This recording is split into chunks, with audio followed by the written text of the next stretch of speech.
Vadodara Halol highway પર આવેલા Halol toll નાકા પાસે આજે વહેલી પરોઢે 4 વાહનો વચ્ચે ભયાનક અકસ્માત સર્જાયો હતો।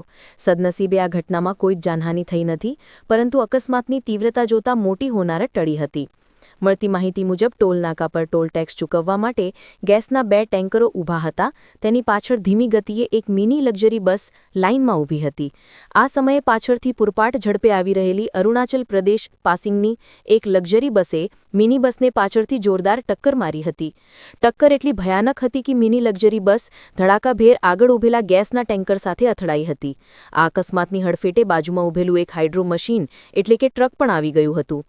આમ એકસાથે 4 વાહનો વચ્ચે અકસ્માત સર્જાયો હતો। લગ્ન પ્રસંગમાં જઈ રહેલા પરિવારનો આબાદ બચાવ।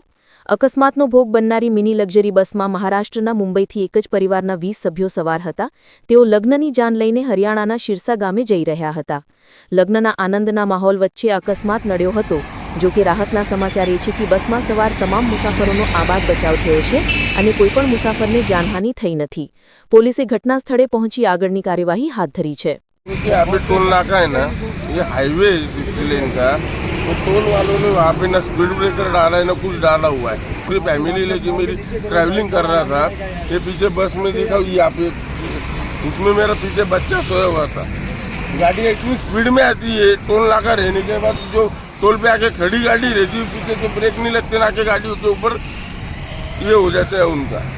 तो यहाँ पे टोल वाले सिर्फ पैसे वसूल करते हैं, पब्लिक की सेफ्टी का उनको कोई लेना देना नहीं है। 20-22 लोग थे, उसमें मेरा बच्चा 4 बच्चे थे, 2 बच्चे पीछे